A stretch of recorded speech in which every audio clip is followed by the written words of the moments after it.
మహాకనిక్రమను ప్రేమ కలిగిన మా ప్రియ పరలోకపు తండ్రి, మహోన్నతుడా, నీ పాదాలకు వందనాలు. నీ సహాయం మాకు దయచేయండి. ఈ రాత్రికాల సమయంలో నేను ఇంతవరకు దేవపాటల్లోనూ కొన్ని విషయాలు మేము విజ్ఞాపన చేయడానికి నువ్వు సహాయం చేసిన విధానంకై నీకు వందనాలు.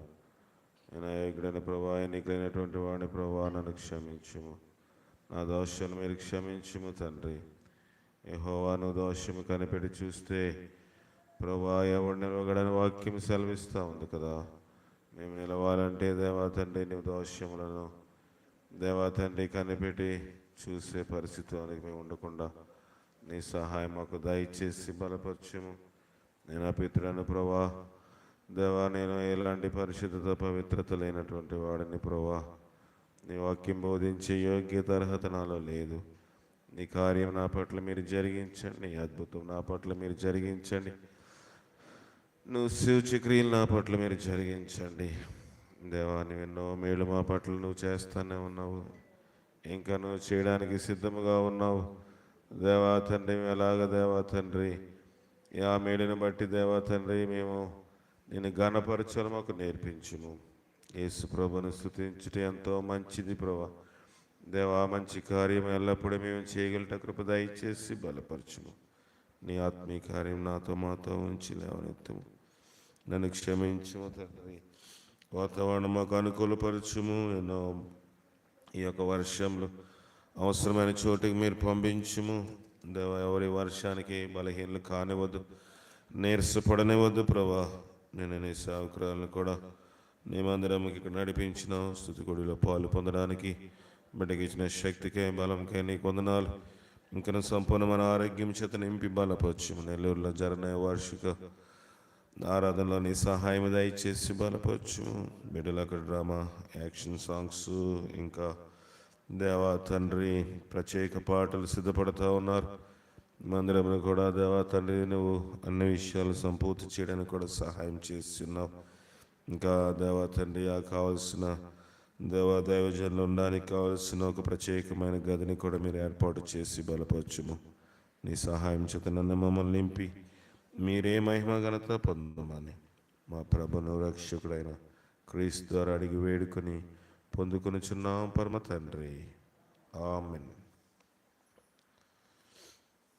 ఆరాధన గీతంలో పాటలు పుస్తకం నుంచి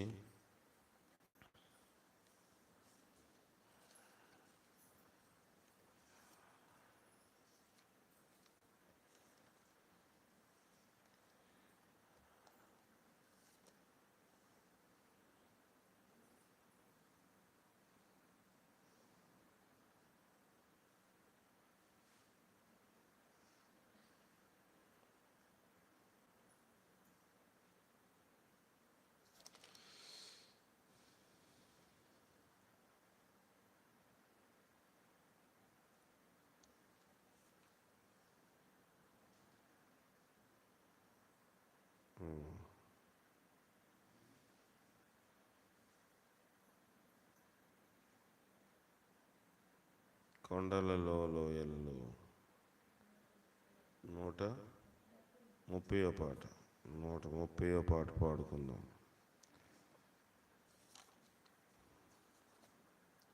యేసయ్యా యేసయ్యా యేసయ్యా యేసయ్యా యేసయ్యా యేసయ్యా యేసయ్యా నిన్నే నిన్నే నే కొలుతున్నయ్యా. నీవే నీవే నా రాజువయ్యా. నిన్నే నిన్నే నే కొలుతున్నయ్యా. నీవే నీవే నా రాజువయ్యా. యేసయ్యా యేసయ్యా యేసయ్యా. కొండలలో లోయలలో అడవులలో ఎడారులలో కొండలలో లోయలలో అడవులలో నన్ను గమనించినావా, నన్ను నడిపించినావా, నన్ను గమనించినావా, నన్ను నడిపించినావా. యేసయ్యా యేసయ్యా యేసయ్యా యేసయ్యా, నిన్నే నిన్నే కొలతునయ్యా. నీవే నీవే నా రాజువయ్యా, నిన్నే నిన్నే కొలతునయ్యా. నీవే నీవే నా రాజువయ్యా. యేసయ్యా యేసయ్యా యేసయ్యా. ఆత్మీయులే నన్ను అవమానించగా, అన్యులే నన్ను అపహసించగా, ఆత్మీయులే నన్ను అవమానించగా, అన్యులే నన్ను అపహసించగా, అండ నీవైతివయ్యా, కొండ నీవే యేసయ్యా, అండ నీవైతి, కొండ నీవే యేసయ్యా. యేసయ్యా యేసయ్యా యేసయ్యా యేసయ్యా, నిన్నే నిన్నే కొలతునయ్యా.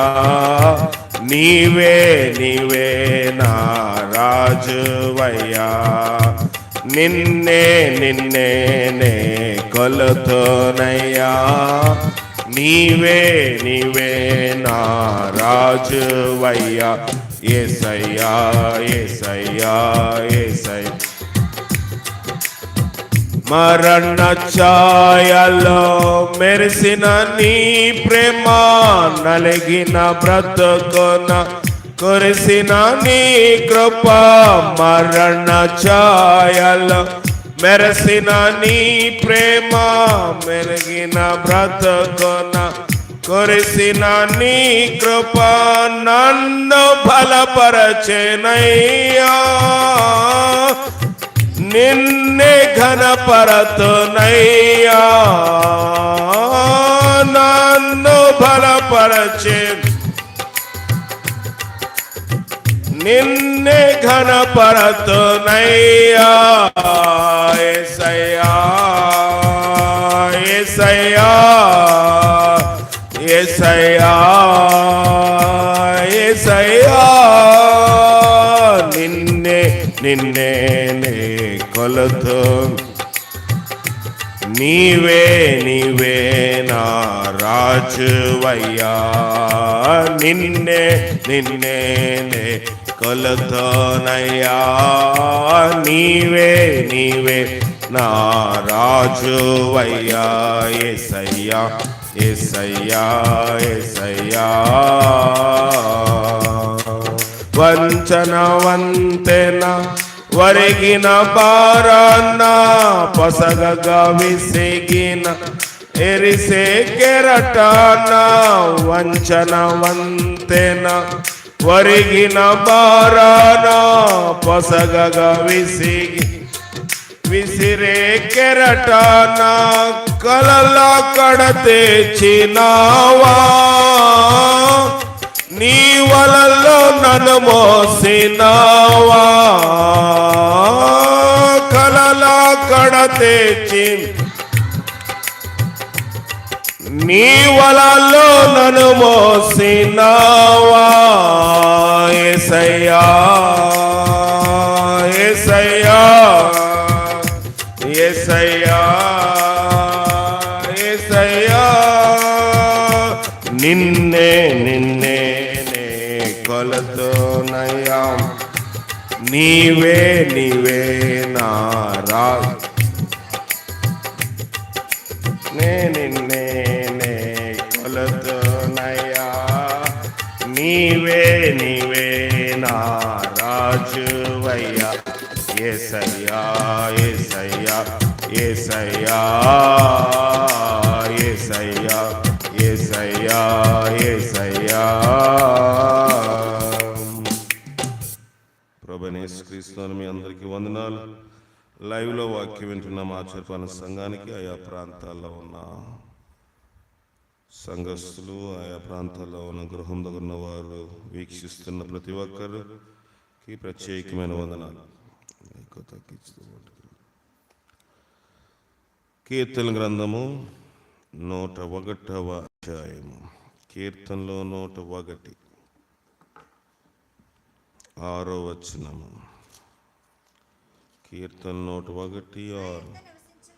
నా యొద్ద నివసించినట్లు దేశములో నమ్మకస్తులైన వారిని నేను కనిపెట్టుచున్నాను. నిర్దోష మార్గమందు నడుచువారు నాకు పరిచారకులు అగుదురు. మోసము చేయువాడు నా ఇంట నివసింపరాదు. అబద్ధములాడువాడు నా కన్నుల ఎదుట నిలవడు. ఇక్కడ మంచి మాట ఉంది. దేవుడు ఏం చేస్తున్నాడంట? ప్రభు దగ్గర నివసించాలని మనుష్యుల కోసము చూస్తున్నాడు. నా యొద్ద నివసించినట్లు దేశములో నమ్మకస్తులైన వారిని నేను కనిపెడుతున్నాను. ప్రభుతోటి అందరూ ఉండాలని ఆశపడతామా? ఆశ ఉంటుంది.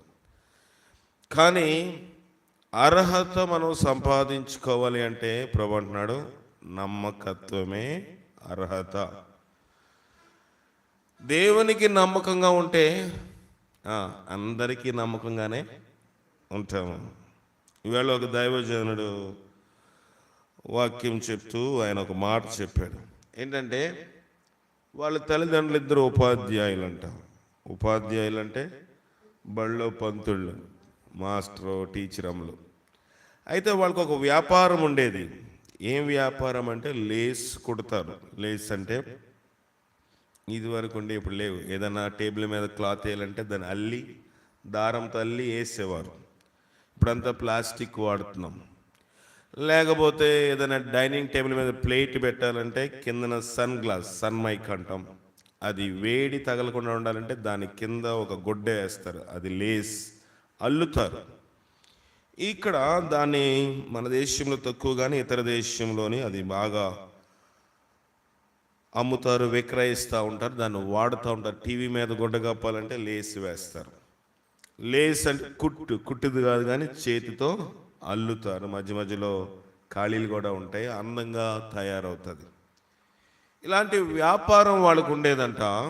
అయితే వీళ్ళు స్కూల్ నుంచి రాగానే, తల్లిదండ్రులు స్కూల్ నుంచి రాగానే దాన్ని ఏం చేసేవారంటే లేస్ కుట్టి దాన్ని విక్రయిస్తూ ఉండేవారు. కానీ వాళ్ళిద్దరూ నామకార్థ క్రైస్తవులు. ఆ సేవకుని యొక్క తండ్రికి నీరసపడి హాస్పిటల్లో జాయిన్ చేశారు. ఎక్కడ? హాస్పిటల్లో జాయిన్ చేశారు. సాధారణంగా హాస్పిటల్లో, ప్రైవేట్ హాస్పిటల్కి అయితే రారు, కానీ గవర్నమెంట్ హాస్పిటల్కి ఎవరో ఒకరు దైవజనులు, సేవకులు వెళ్ళి రోగులు పరామర్శించి ప్రార్థన చేస్తారు. కనుక అలాగా ఒక సేవకులు వచ్చి ప్రార్థన చేసి ఆయనతో ప్రత్యేకంగా మాట్లాడి ఆయనని ఒప్పించి దేవునిలో నడిపించినప్పుడు ఆయన సంపూర్ణ మారు మనసులోనికి వచ్చారు.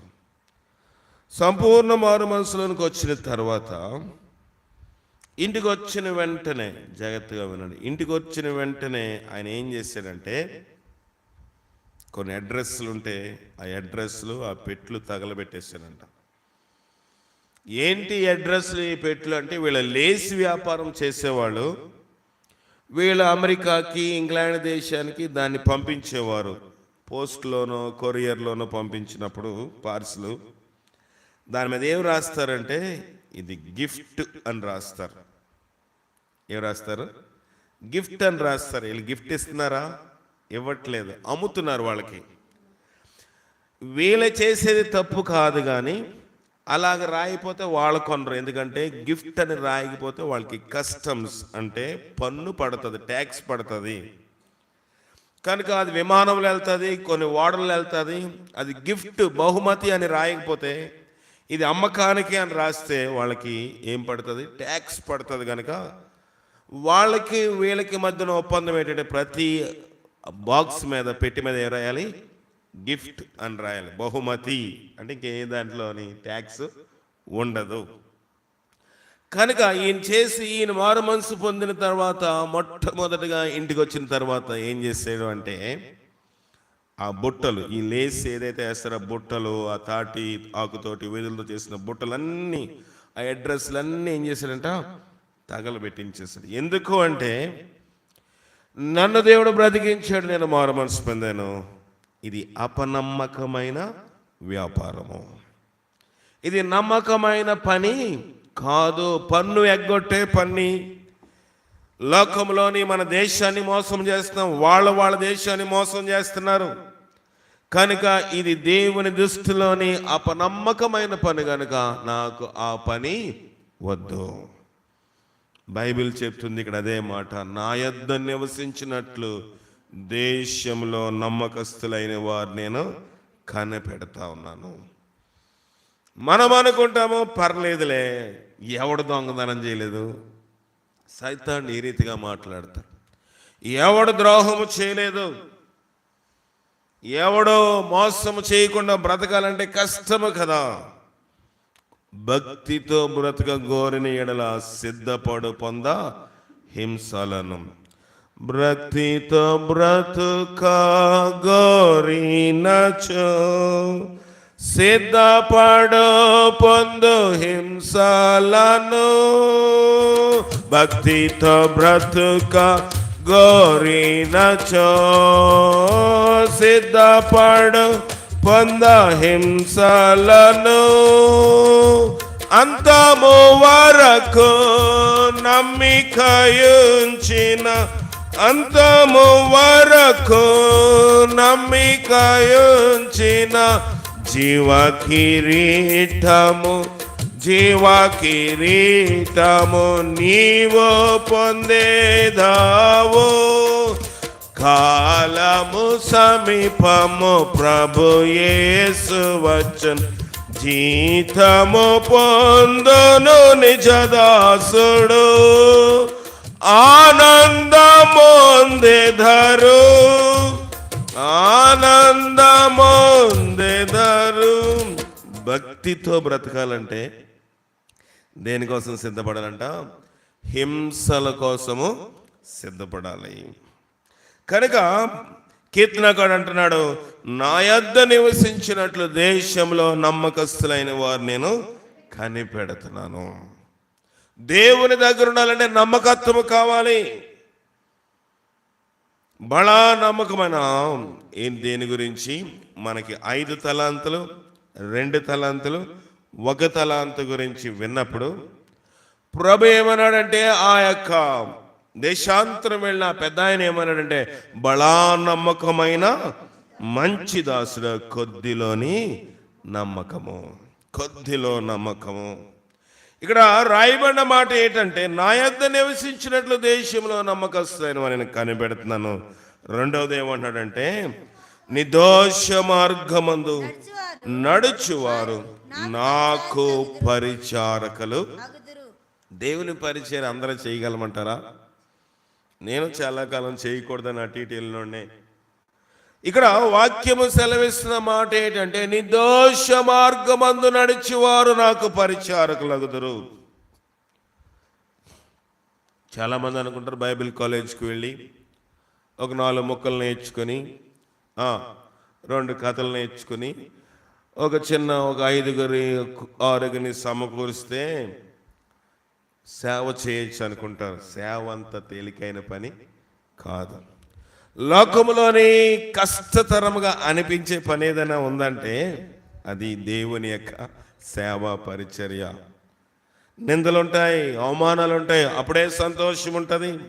అప్పుడే ఆనందం ఉంటుంది, అప్పుడే దుఃఖం ఉంటుంది. అన్నిటినీ ఏం చేసుకోవాలి? సరి సమానంగా తూచుకుంటూ వెళ్ళాలి. కష్టము, పౌలు అంటాడు, అనేక పర్యాయములు నేను కష్టపడ్డాను, రకరకమైన మనుషుల చేత నేను కష్టపడ్డాను. చాలామంది అనుకుంటారు ఏదైనా కష్టం వస్తే వీళ్ళు భక్తి లేదేమో అనుకుంటాం కదా. సాధారణంగా మనుషులు భక్తి లేదు, ఎక్కడో తప్పు చేశారు, అందువల్లే కష్టం వచ్చింది అనుకుంటాం. కానీ నీతిమంతులకి కలుగు ఆపదలు అనేకము.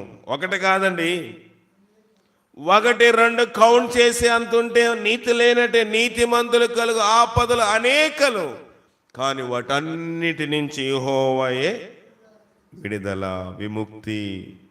వాటన్నిటి నుంచి బయటికి నెట్టేసేవాడు దేవుడై ఉన్నాడు. పరిచర్య, నిర్దోష మార్గమందు నడుచువారు నాకు పరిచారకులగుదురు.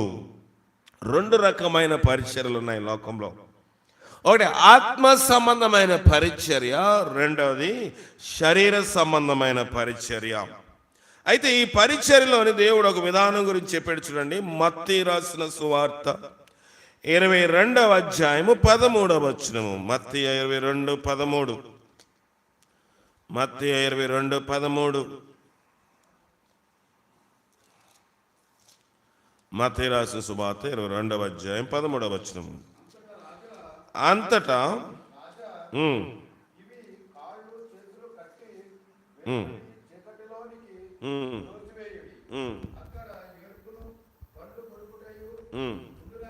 ఉండునని పరిచారకులతో చెప్పెను. కాగా పిలువబడిన ఏర్పరచబడిన వారు కొందరే అని చెప్పెను. అప్పుడు పరిచర్యలు వెళ్ళి మాటలలో ఆయనను చక్కబరచవలెనని ఆలోచన చేయొచ్చు. క్షమించండి, 20వ అధ్యాయము 26వ వచనం. క్షమించాలి దయచేసి. మత్తయి చదవండి మీరే. మత్తయి రాసిన సువార్త 20వ అధ్యాయము 26వ వచనం. మత్తయి 20:26. మీలో అలా ఉండకూడదు. మీలో ఎవడు గొప్పవాడై ఉండగోరును వాడు మీ పరిచారకుడై ఉండవలెను. సరిపోతుందండి. మీలో ఇందాకేమన్నాడు? నిర్దోష మార్గమందు నడిచేవారు దేవునికి పరిచారకులు అవుతారు. అయితే లోక సంబంధముగా, జాగ్రత్తగా విన్నాను, లోక సంబంధంగా మనం గొప్పవాళ్ళు కావాలంటే, లోక సంబంధమైన ఆశీర్వాదం కావాలంటే, లోక సంబంధమైన దీవెన కావాలంటే ప్రభువు అంటున్నాడు, మీలో ఎవడు గొప్పవాడై ఉండగోరెనో వాడు మీకే పరిచర్య చేయాలి. మన అందరికీ పరిచర్య చేయగలమా? చేస్తాం. మనకన్నా కొంచెము ఆర్థికంగా తక్కువ ఉన్న వాళ్ళు ఉన్నారనుకోండి మన దగ్గరే, వాళ్ళకి చేయగలమా? పెద్దవాళ్ళకైతే కుర్చీ వేస్తాం, లేకపోతే కొంచెం చదువుకున్న వాళ్ళకి మంచి మర్యాద అన్నీ చేస్తాం. కొంచెం బీదగా ఉంటే, కొంచెం లేవలేని పరిస్థితి ఉంటే, కొంచెం మనకన్నా సమాజంలో ఆర్థికంగా స్థితిగతుల్లో కొంచెము తక్కువగా ఉంటే చేయగలమా? ప్రభువు అన్నాడు, అలాంటి వారికి మీరు పరిచర్య చేస్తే మీరు గొప్పవాళ్ళు అవుతారు. మీలో ఎవడైనా గొప్పవాడై ఉండగోరని ఎడల వాడు మీకు పరిచారకుడై. దేవుని పరిచర్య గురించి కాదు ఇక్కడ చెప్పండి మాట. లోకంలో మనం అనుకుంటాం, అమ్మో నేను ఈ పరిచర్య చేస్తే నన్ను తక్కువ అయిపోతానేమో అనుకోం కొన్నిసార్లు. మళ్ళీ నాకు ప్రతిసారి ఈ పని వచ్చని చెప్తే నాకు ఈ పని చెప్తారేమో, కనుక ఈ పనికి నేను దూరంగా ఉండాలి. లేకపోతే మనం అనుకుంటాం, ఈ పని ఒక్కసారి నేను చేస్తే వీళ్ళ దగ్గర నన్ను లోకుగా నన్ను ఆట పట్టిస్తారేమో, కనుక ఈ పని నేను చేయను. ఏదైతేనే దేవుని పనే కదా, ఏదైతేనే దేవుని పరిచర్య కదా, కనుక పెత్తనం చేసే పని నేను చేస్తాను. లైవ్లో అనేక మంది అనేక ప్రాంతాలు ఉన్నారు కాబట్టి అందరిని ఉద్దేశించి మాటలు చెప్తా ఉన్నాను. కనుక అది కూడా దేవుని పరిచర్య కదా, ఇది కూడా దేవుని పరిచర్య కదా, కనుక ఆ పరిచర్య చేస్తాను. ప్రభు అంటున్నాడు, ఆ పరిచర్య నా పరిచర్య.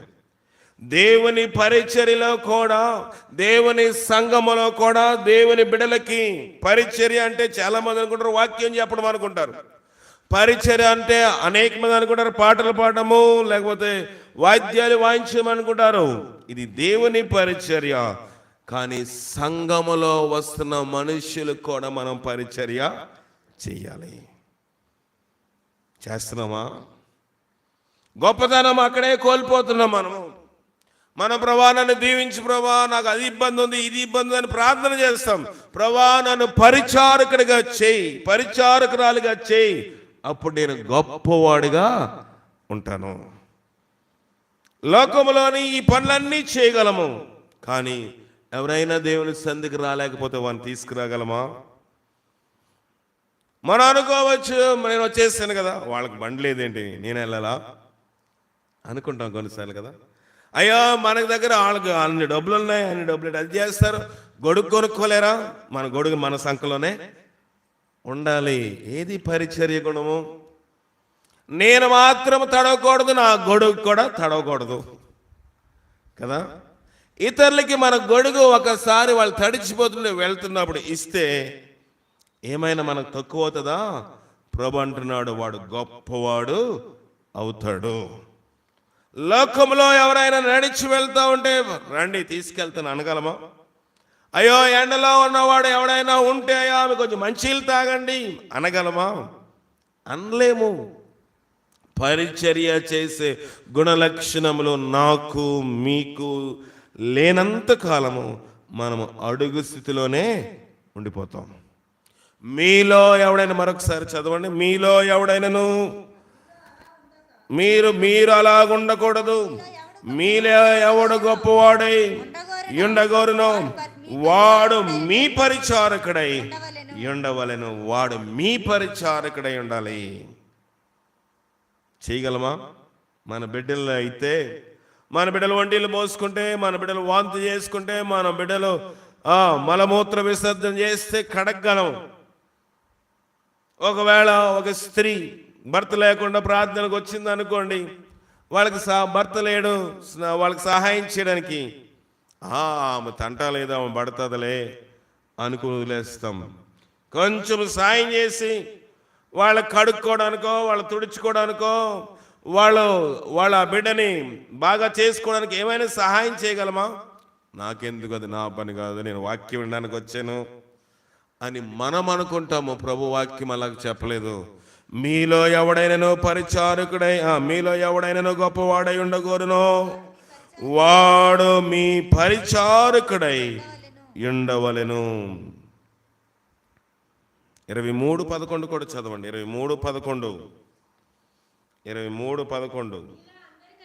మీలో అందరికంటే గొప్పవాడు మీకు పరిచారకుడై, మీలో అందరికంటే గొప్పవాడు, మీలో అందరికంటే యోగ్యముగా కావాలనుకున్నవాడు వాడు పరిచారకుడై ఉండాలి.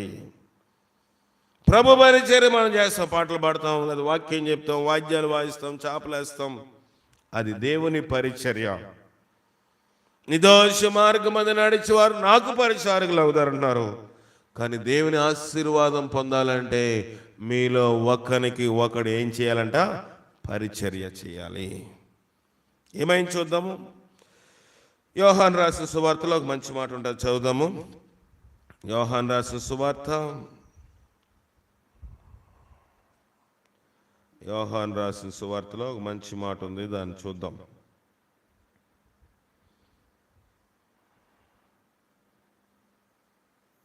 రెండవ అధ్యాయం 1వ వచనం చదవండి.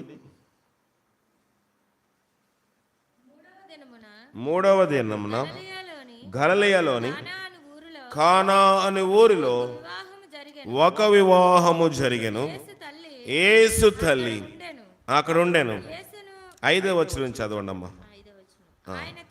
ఆయన తల్లి పరిచారకులను చూచి ఆయన మీతో చెప్పింది చెయ్యడనెను. ఎవరిని చూస్తుందంటే యేసుప్రభు వారి తల్లి పరిచారకులను చూచి మీరు ఎందుకు వచ్చారు ఇక్కడికి? పరిచర్య చేయడానికి వచ్చారు. కనుక మీరు ఏం చేయాలంట? విందు ప్రధాని చెప్పింది చేయమందా? పరిచర్య చేసేవారిని చూచి ఏమందంటే, జాగ్రత్తగా విందాం. పరిచర్య చేయవారిని చూచి ప్రభు మీతో చెప్పింది చేయండి. వచ్చిందేమో విందులోని క్యాటరింగ్ చేయడానికి వచ్చారు వాళ్ళు. మన భాషలో పరిచారకులు అంటే వాళ్ళే. విందు ప్రధాని ఉన్నాడు అంటే విందు క్యాటరింగ్ ఇచ్చేశారు. ద్రాక్ష రసము, ఇంకా కక్క మొక్క అన్నీ పెట్టారు. అన్నీ బాగానే ఉన్నాయి. కానీ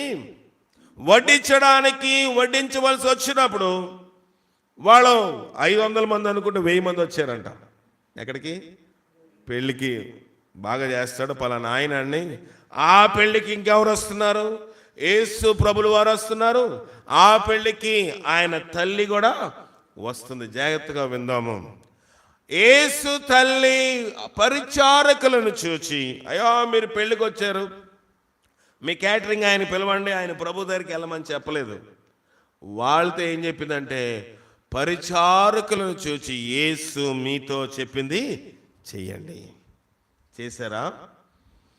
యేసు ప్రభు చెప్పింది చేశారా? విందు ప్రధాని చెప్పింది చేశారా? విందు ప్రధాని చెప్పింది చేస్తే, విందు ప్రధాని చెప్పింది చేస్తే ఖచ్చితంగా విందులోని కొట్టుకునేవాళ్ళు, మాకు భోజనం లేదని అలిగి వెళ్ళిపోయేవాళ్ళు, మాకు తినడానికి ఆహారం లేదని వెళ్ళిపోయేవాళ్ళు. కానీ ఆ పరిచారకులు తల్లి అయిన యేసు ప్రభు తల్లి మాట విని, ఈ బైబిల్లోని ఈ అధ్యాయంలో నాకు నచ్చింది ఏంటంటే, విందు ప్రధాని అని రాయబడుతుంది కానీ పేరు ఉండదు. యేసు తల్లి అని రాయబడుతుంది కానీ మరియా అని రాయలేదు. పరిచారకులు అని రాయబడింది కానీ వాళ్ళ పేర్లు లేవు. ఆ విందుకు యేసును ఆ శిష్యులు ఆ వివాహమునకు పిలబడరు. పెళ్లి కొడుకు పేరు లేదు, పెళ్లి కూతురు పేరు కూడా రాయబడదు. ఎవరి పేరు ఉందంటే యేసు పేరు ఒక్కటే అధ్యాయంలో ఉంటుంది. దేవుడు ఉన్నంత కాలము ఏ వివాహమైనా ఏ కుటుంబమైనా నా నా నా అన్న పేరు ఎప్పుడైతే ప్రకటనడేస్తామో విందులోని ఆశీర్వాదం చూస్తాం. గృహములో దేవుని మేలు చూస్తాము, గృహములో దేవుడిచ్చు అద్భుతాలు చూస్తాం. కానీ మనమేంటి? నాది. పెళ్ళికొడుకు పేరు ఉండాలి కదండి. వద్దని నేను చెప్పట్లేదు, సందర్భం వచ్చింది కాబట్టి చెప్తాను. పెళ్లి కొడుకు పేరు పెద్ద ఉండాలండి, పెళ్లి కొడుకు పేరు పెద్ద ఉండాలి. ఇంకా పైన ఇంటి పేరు కూడా పెద్ద అక్షరాలు ఉండాలి. మంచిదే, వద్దని అన్నం. మన ఇంటి పేరేంటో మనకు తెలియాలి. మంచిదే, ఫలానా వారి ఇంటి పేరు వారు మంచి వివాహము పిలుస్తున్నారని తెలియాలి. మంచిదే. కానీ ఇక్కడ విందు ప్రధాని పేరు లేదు, పరిచారకుల పేరు లేదు, పెళ్లి కొడుకు పెళ్లి కూతురు పేరు లేదు. యేసును ఆ శిష్యులను వివాహమునకు పిలువబడ్డారు అంతే. ఆశ్చర్యకరమైన విషయం ఏంటంటే, ఆ పరిచారకులు, ఏ పరిచారకులు? విందులో పరిచారకులు ఎవరి మాట విన్నారు? వాళ్ళకి జీతం ఇస్తారు కదా, వాళ్ళ మాట విన్నారా? వినలేదు. వాళ్ళకి క్యాటరింగ్ చేసేందుకు పలావ్ వడ్డించడానికి ఒకడు, గోంగూర వేయడానికి ఒకడు, పెరుగు చెట్టు వేయడానికి ఒకడు, ఇంకేంటి చేస్తారు, ద్రాక్షారసం వేయడానికి ఒకడు. అందరు లైన్గా ఉన్నారు. డిష్లోని పాత్రలోని ఏమీ లేవు. ఒకవేళ పాత్రలో ఏమీ లేదనుకోండి, ప్రధాని ఏమంటాడు? ఏమీ లేదు, ఏం చేద్దామంటారు? ఆ విందు ఏర్పాటు చేసుకున్న పెళ్లి కూతురు సంబంధించిన వారు కానివ్వండి, పెళ్లి కొడుకు సంబంధించిన వారు కానివ్వండి, డబ్బులు ఇస్తారా? అందరూ భోజనం తినకుండా వెళ్ళిపోయారు, నీకు డబ్బులు ఎలాగిస్తాను? ఇంకా నేను చెప్పు తీసి కొట్టాలి కానీ సర్లే అని వదిలేస్తా అని డబ్బులు మాత్రం వాళ్ళకి బిల్లు వస్తుందా? రాదు. ప్రియమైన దేవుని సంఘం, మనం అనుకుంటాము మన ఎక్కడైతే అధికారులు ఉన్నారో వాళ్ళకు లోబడాలి అనుకుంటాం. ముష్కరులైన అధికారులకు లోబడమన్నాడు. కానీ దేవుని వాక్యమునకు మనం విధేయత చూపించాలి. దేవుని వాక్యమునకు విధేయత చూపించాలి. కొంతమంది ఫోన్ చేస్తే, నేను ఫోన్ చేస్తాను, నేను మాట్లాడుతూ మళ్ళీ పక్కలతో మాట్లాడుతూ ఉంటారు. అది ఏం సాంప్రదాయం అర్థమవుతుంది. ఫోన్ ఎత్తారు, ఫోన్ ఎత్తి మాట్లాడుతారు. మధ్యలో ఎవరో ఒకరు ఉంటే వాళ్ళు ఎదురుగుండా వాళ్ళతో అయ్యో వాళ్ళకైనా బుర్ర ఉండదేమో, అయ్యా నువ్వు ఫోన్ మాట్లాడుతున్నావు కదా, అయ్యా నువ్వు ఫోన్ మాట్లాడుతున్నావు కదా ఎదుట అయ్యో అని వాళ్ళు కూడా అన్నారు, ఫోన్ మాట్లాడినా వాళ్ళతో మాట్లాడాలి, పని అయిపోవాలి. ఇక్కడ చెప్తున్న మాట ఏంటంటే, యేసు ప్రభు తల్లి ఆ పరిచారకులను చూచి ఏం చెప్పింది? ఆయన మీతో చెప్పింది చెయ్యండి. చదవండి అమ్మ కిందకి. 6వ వచనము. యూదుల శుద్ధీకరణ ఆచార ప్రకారము 2-3 తూములు పట్టు 6 రాతి బాణలు అక్కడ ఉంచబడెను. యేసు ఆ బాణల నీళ్లతో నింపుడని ఆ పరిచారకులతో చెప్పగా వారు వాటిని అంచుల మట్టుకు నింపిరి. అప్పుడు ఆయన వారితో మీరు ఇప్పుడు ముంచి విందు ప్రధాని వద్దకు తీసుకుని పోండి అని చెప్పగా వారు తీసుకుని పోయారు. ఆ ద్రాక్ష రసము ఎక్కడి నుండి వచ్చెనో ఆ నీళ్లు ముంచి తీసుకుని పోయిన పరిచారకే తెలిసినది గాని విందు ప్రధానికి తెలియక పోయిన గనుక ద్రాక్షారసమైన ఆ నీళ్లు రుచి చూచినప్పుడు ఆ విందు ప్రధాని పెండ్లి కుమారుని పిలిచి ఏమన్నాడంట? ఆ పరిచారకి ఆ ద్రాక్షారసం ఎక్కడి నుండి వచ్చినో ఆ నీళ్లు ముంచుకొని తీసుకుని పోయిన ఎవరికి తెలిసింది? పరిచారకులకే తెలిసింది. పరిచర్య అంటే అంత గొప్పది. విందు ప్రధానికి కూడా తెలియలేదు ఎక్కడి నుంచి వచ్చిందో. తెలిసిందా? పెండ్లి కొడుకు దగ్గరికి వెళ్ళాడంట విందు ప్రధాని, మంచి ద్రాక్షారసం ఎక్కడి నుంచి అయ్యా? మేం కాకుండా ఇంకా పక్క నుంచి కూడా ఎక్కడి నుంచో మంచి ద్రాక్షారసం నువ్వు తీసుకొచ్చావు, మంచి ఏర్పాట్లు చేసావు పెళ్లికి. విందు ప్రధాని కూడా ఏమైపోయాడు? ఆశ్చర్యపడిపోయాడు. ఏ విందు ప్రధానికి కూడా తెలియలేదు రహస్యము. లోకములో దేవుడు మరుగైన దాన్ని ఆయన పరిచారకులకు మాత్రమే ఆయన బయలుపరుస్తాడు. దేవుడు తన సేవకులకు, దేవుడు తన యాజకులకు, దేవుడు తన యొక్క స్వార్థికులకు అది బయలుపరుస్తాడు. ఇక్కడ పరిచారకులు ఆ విందు ప్రధాని చెప్పినట్లు చేస్తే ఏమి లాభం ఉండేది కాదు. కానీ యేసు చెప్పినది వారు చేశారు. 6 రాతి బాణలో అంచుల మట్టుకు మూతుల మట్టుకు ఏం చేశారు? నింపేశారు. దేంతోడంట? నీళ్లు నింపేశారు. ఏమన్నా అక్కడ నాకు నచ్చిన మాట, బాగా నచ్చిన మాట ఏంటంటే, ఆ ద్రాక్షారసం ఎక్కడి నుండి వచ్చిన ఆ నీళ్లు ముంచుకొని తీసుకుపోయిన పరిచారకులకే తెలిసింది గాని విందు ప్రధానికి. లోకంలో గొప్ప వాళ్ళని దేవుడు ఏం చేస్తాడంట? అణిచి, అహంకారాలను అణిచి పెంట కొప్పుల నుండి దీనులను దరిద్రులను పైకి లేవనెత్తుతాడంట. పరిచారకులు నథింగ్ ఆ విందులో. పెండ్లి కుమార్తె ప్రాధాన్యము. ఆ విందుకు వచ్చిన పెద్ద వాళ్ళందరూ విఐపీలు, ముఖ్యమైన వాళ్ళందరూ ప్రధానమైన వాళ్ళు. వారికి ఎక్కడి నుంచి వచ్చిందో ద్రాక్షరసం తెలిసిందా? తెలీదు. దేవుని జ్ఞానము అందరికీ గుప్తమై ఉండదు.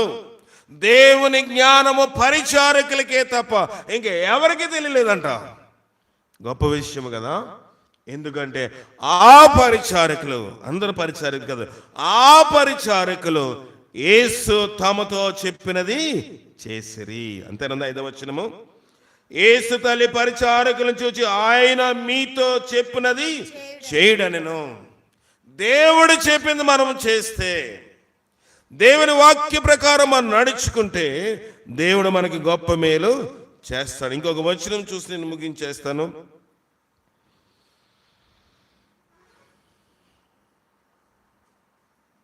లోక 22:26 కూడా చదవండి. లోక 22:26. మీరైతే అలాగున ఉండరాదు. మీలో గొప్పవాడు చిన్నవాని వలెను, అధిపతి పరిచారకుని వలెనే ఉండవలెను. గొప్పవాడెవడు? భోజన పంక్తిని కూర్చుండువాడు పరిచర్య చేయవాడా? భోజన పంక్తిని కూర్చుండువాడా? పరిచర్య చేయవాడా? పంక్తిని కూర్చుండువాడే కదా.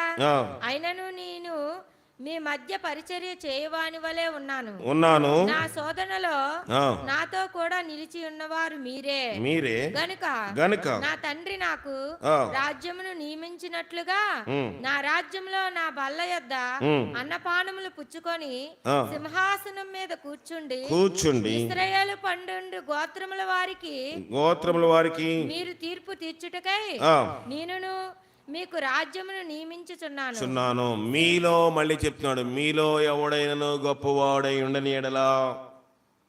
మనం ఏమనుకుంటామంట? వడ్డించేవాడు గొప్పడా? భోజన పంక్తిలో కూర్చున్నవాడు గొప్పవాడంటే ఎవరు గొప్పవాడు చెప్పండి? భోజన పంక్తిలోనే కూర్చున్నవాడే గొప్పవాడు. కానీ నేను భోజన పంక్తిలో కూర్చుంటానన్నాడా? 28వ వచనం చదవండి. 28వ వచనం ఏముంది? నాతో కూడా నిలిచి ఉన్నవారు మీరే గనుక నా తండ్రి నాకు రాజ్యమును 27వ వచనం చదవండి అమ్మా. గొప్పవాడెవడు? భోజన పంక్తిని కూర్చుండువాడా? పరిచర్య చేయవాడా? పంక్తిని కూర్చుండువాడే కదా. అయినను నేను మీ మధ్య పరిచర్య చేయవాడునై ఉన్నాను. నేను మీ మధ్య పరిచర్య చేయవాడునై ఉన్నాను. నేను గొప్పవాడవ్వాలంటే ఏం చేయాలంట? పరిచర్య చేయాలి. చాలాసార్లు నాకు కూర్చోడం ఇష్టం ఉండదు, ఏదో పని చేస్తూ ఉంటాను. అయ్యా ప్రభా, నేను గొప్పవాడై ఉండాలంటే నేనేమై ఉండాలి? పరిచారకుడై ఉండాలి. అయ్యా నేను పాస్టర్ని కదా, నేను సేవకుని కదా, నేను అలసిపోయాను కదా, రాత్రి అంతా నిద్రలకి లేదు కదా అని ఆ మనస్తత్వం రాదు. దేవుని యొక్క పరిచర్యలోని కానివ్వండి, మనుషులకు పరిచర్య చేసే విషయంలో కానివ్వండి, ఏదో ఒక పరిచర్య చేయాలి. ఏదో ఒక పరిచర్య చేయాలి. యేసు ప్రభు దగ్గర ఆ విందులో ఉన్న ఆ పరిచారకులు ఏం చేశారంట? యేసు ప్రభు మాట విన్నారు కనుక ద్రాక్షారసం ఎక్కడి నుంచి వచ్చిందో వాళ్ళకు మాత్రమే తెలిసింది. యెషయా 50:10.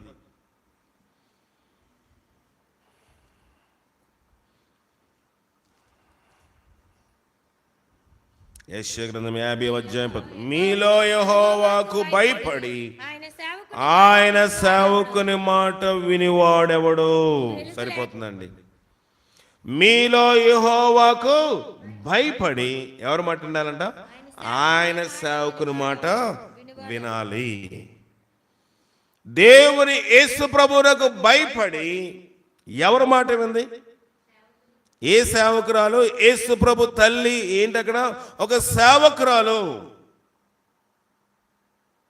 ఒక సేవకురాలు ఏమంటుందంటే, ఇదిగో మీరు యేసు ప్రభు చెప్పినది చెయ్యండి.